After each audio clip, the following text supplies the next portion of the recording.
jamais baixe. E aí, do jeito o coração vai aumentar. Aí, informa a bula do miocárdio. Quem faz isso, esse retrocesso, são os hormônios. É muito importante a gente saber disso. Tem patologia? Oi? E tem problema de saúde? Sim, principalmente nos casos de patologia, tá?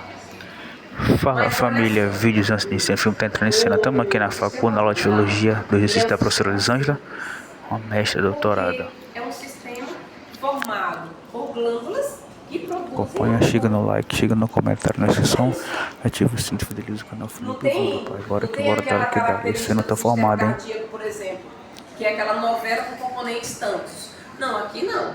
São glândulas que produzem hormônio, só isso.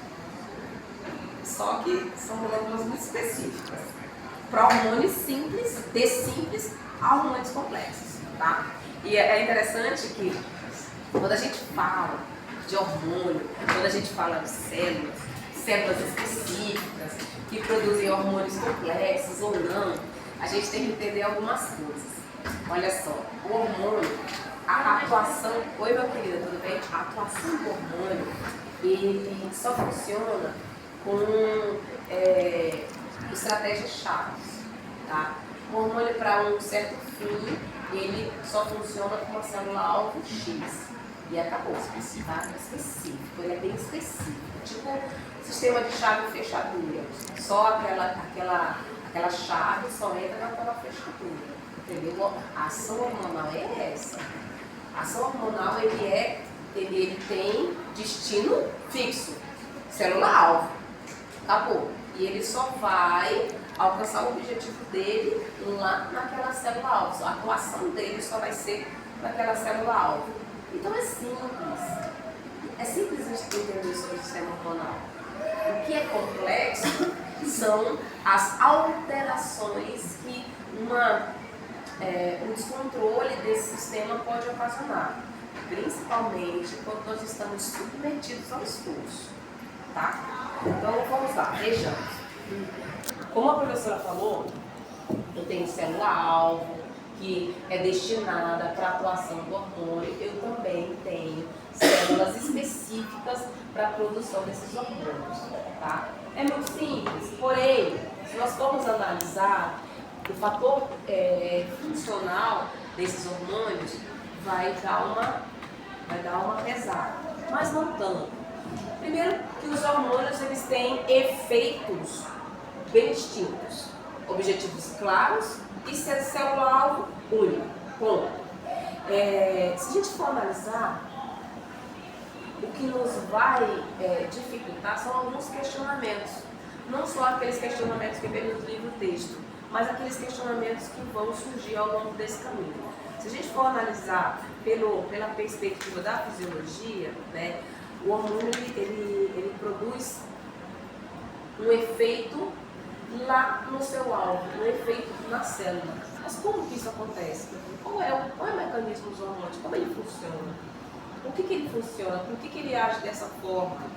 Como que esse mecanismo acontece? Se nós formos analisar, o mecanismo é simples. Ele é simples. O hormônio ele é oriundo de uma célula tal, que é produzido em condições normais, né? Condições adequadas, condições ótimas daquela glândula. Ele é produzido e em condições ótimas do corpo, ele é destinado, ele vai via corrente sanguínea para a célula-alvo. Na célula-alvo, ele tem a sua ação efetuada. É só isso. Veja bem, esse é uma perspectiva da fisiologia, mas não tem outra perspectiva. É só essa. O hormônio, após ele chegar ao seu destino, né, através da corrente sanguínea, ele vai interagir com a célula-alvo chamado receptor, que está lá na membrana. O receptor vai receber aquele hormônio vai ter a sua atuação lá. Essa interação tem um nome, tá? Essa enzima tem um nome, é a adenilciclase. Professor, eu preciso decorar isso? Não, você precisa entender. Eu não vou chegar lá na avaliação e perguntar para ti o que é uma adenilciclase. Tu vai saber o que é a denominação, né, da enzima receptora do nosso hormônio, ou de um hormônio total, tu vai saber. Mas eu não vou fazer isso. O que eu gostaria que vocês memorizassem é que essa interação é uma ação decorrente da recepção do hormônio pela célula-alvo. Entendeu? Então é simples. Vou voltar. Retrocedendo. Oi, Lu. Resumindo, o sistema hormonal é composto pelas glândulas que produzem hormônios. Esses hormônios, oriundos dessas glândulas, eles vão até a célula-alvo pela corrente sanguínea. Chegando na célula-alvo, eles têm um receptor que faz a captação desses hormônios e eles vão ter atuação ali dentro daquela célula. Ponto. Só isso. Pessoal, não pode ser tão fácil assim. Na verdade, é fácil assim. A adenosiclase, ela vai induzir a formação desse composto AMP cíclico. Ele é muito parecido com o ATP, gente. Tem a mesma dinâmica, mas ele parte do ATP e ele fica localizado dentro da célula. Mas veja bem, ele é um receptor, é ele que vai fazer a recepção daquele hormônio, entendeu? É importante eu saber disso, por quê, professora? Porque se nós pensarmos na atuação, por exemplo, do glucagon, a gente precisa saber como ele vai até a célula-alvo para fazer o equilíbrio de um outro hormônio muito peculiar, outro hormônio muito conhecido, que a gente já vai ver sobre eles aqui, tá? Mas olha bem, veja bem, para a gente entender. A ação hormonal, ela é muito simples.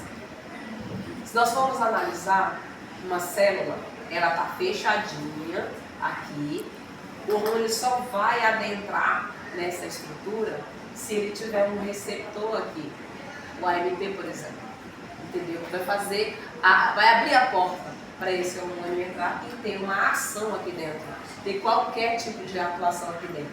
Assim é muito simples a gente entender. Mas veja, se nós formos analisar todo esse mecanismo, ele faz a mediação da ação hormonal. A ação hormonal é sempre intracelular. E às vezes com uma ação única, um mecanismo único ou não, mas ele sempre vai desencadear, ele sempre vai fomentar, priorizar uma ação generalizada daquela célula, tá? A gente, todo hormônio consegue isso? Não. Só vai conseguir se a condição daquele metabolismo estiver ótimo ou se o sistema nervoso central estiver compreendendo o que está acontecendo ali. Existem diversos fatores, diversos acometimentos no nosso corpo que podem atrapalhar ou que podem interromper uma atuação hormonal por conta de algum mal entendido, vamos imaginar assim, do sistema nervoso central. Ou então alguma ação sensitiva que não esteja em condições normais, que não vão entrar em acordo ali com a ação hormonal. Porque os dois sistemas, o hormonal e o sistema nervoso central, eles trabalham juntinhos. O hormonal auxilia a atuação do sistema nervoso central. Entendeu? Então, qualquer intercorrência em um ou em outro vai desencadear algum tipo de problema, tá? Seja hormonal ou não. Na verdade, é muito simples quando a gente começa a entender de fato, uma visão do que é isso. É um sistema simples, né? Composto por algumas glândulas. Aqui estão as principais. Nós temos aqui no hipotálamo, nós temos a hipófise, a tireoide, né? Tem as paratireoides bem nítidas ali, as adrenais, pâncreas, as gônadas, no caso das gônadas, as femininas que são os ovários e as masculinas, né, que são os testículos. Cada um tem a sua atuação e aí aqui sim, aqui é mais complexo. Porque a gente precisa entender a atuação de cada uma delas com muita clareza, tá? Vamos começar sempre da ordem decrescente aqui. A glândula pituitária, ou a hipófise, é uma glândula pequenininha, minúscula, que está, né, ali no centro do nosso encéfalo, escondidinha. Vem aqui. Ai, que a visão aqui no slide, ela tá ruim, tá turva, né? Bem pequenininho aqui. Mas é uma estrutura gigante em termos de função. Então é isso, Uma amor. estrutura Tô linda, finalizando o só vídeo. que ela tem Chega um no nível like, de chega no comentário, complexidade inscrição, ativa o sino e fideliza o canal bem Felipe Vogue aí. generoso. Você fica Vamos inteligente falar e assim. acompanha o filho de educação Gente, tá física aí, embaçado conteúdo aí. para vocês.